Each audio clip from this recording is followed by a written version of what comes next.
Okay, good to get a win. Always good to win in the National Football League, in particular when you come here at Arrowhead against a good football team.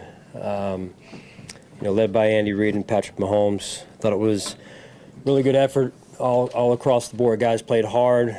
It was going to be back and forth as it was. We knew that, and we jumped out early, and then they came back and had some momentum. I think back half of the second quarter, and then somewhat into the third quarter and fourth, and we just stayed the course. And good to see the defense come out and seal the game. I thought that drive by the offense was important as well. So still things we can work on overall, but again, good win and proud of the guys. Can you maybe speak to all the turbulence that obviously was surrounding the building this week? Can you speak to what it was like behind the scenes that we don't see to get ready for this game?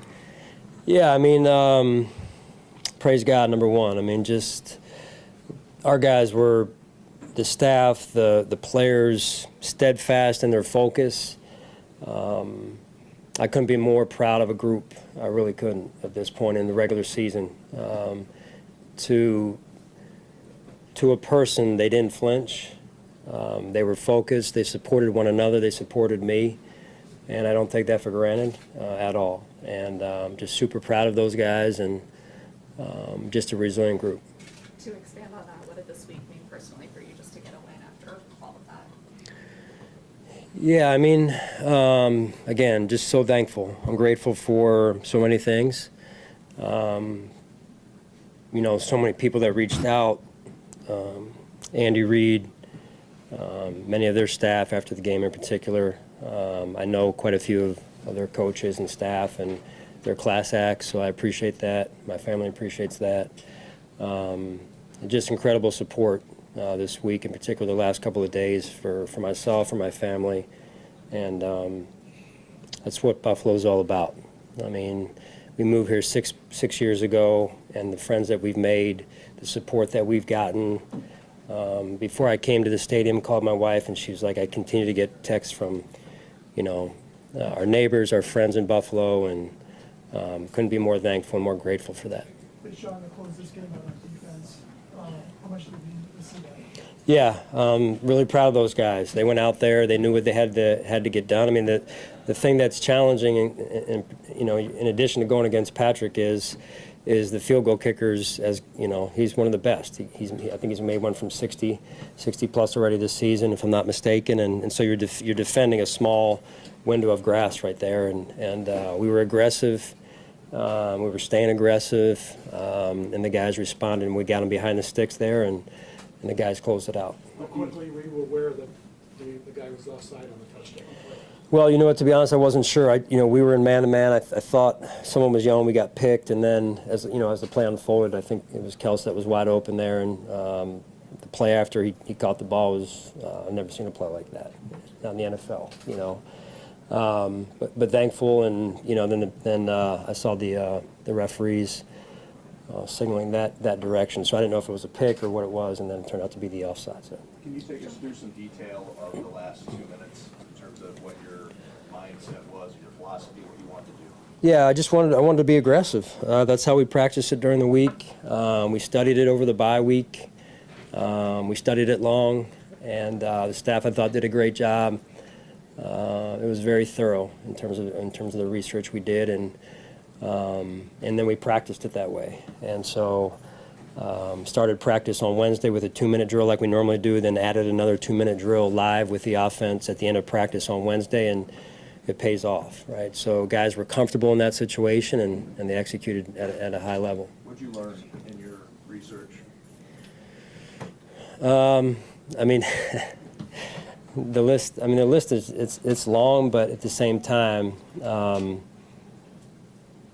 just went back to studying, going back all of our 2 minutes this year, all of my 2 minutes as a play caller over the years. Teams that did it well have done it well this year, so it was rather extensive, and it's never really one thing, Tim. Being honest with you, it's you get a good sample of, hey, this team's doing that. And then you get some teams that, quite honestly, there's people wide open, and guys are dropping balls, and so you'd like to catch a break once in a while. And so it's a combination of things. I don't have a clear answer for you. I got a lot of things going through my head as it relates to the 2-minute in particular. But just thought the guys came out, and then when you get the, I think it was the sack on 3rd down or something like that we got there, or close to a sack, and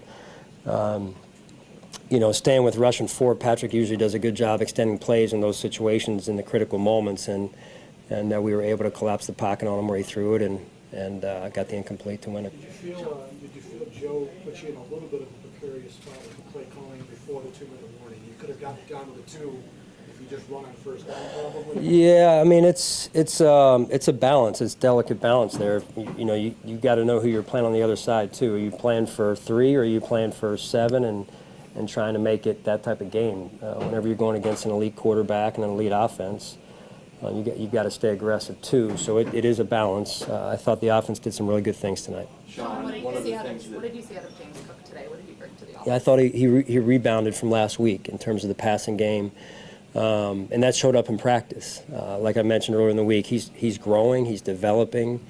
It's a joy as a coach to watch a player continue to take steps in terms of his development. Sean, Micah's injury, is that more the same? Is that something? I don't know. I don't know anything else at this point. I just know he was out of the game, and so I don't know where that stands right now. Sean, I know one of the things that you talk about often is always being right here, never hiding away. Yeah. How hard was that this week, though?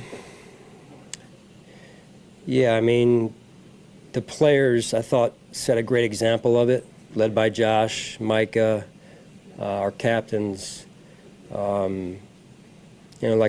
Like you guys have probably heard when we left that meeting, that follow-up meeting that we had on, I guess that would have been Thursday.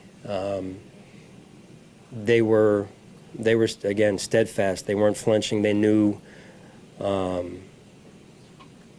They just knew what the vision was moving forward, and they set a great example. And so,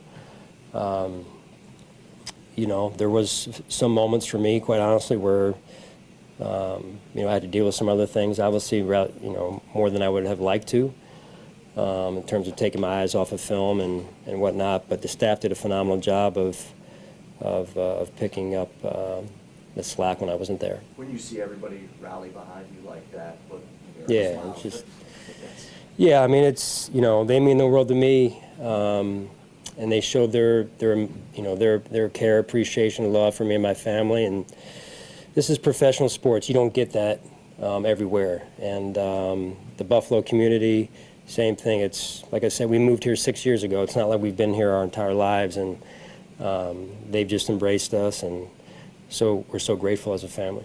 Hey, Sean, last one, please. Josh was 3rd down, throw right from the tables. How do you move the plays up for a quarterback to sort of know where he is on the field? Fine. Yeah, I mean, that was how we drew it up in the playbook, really.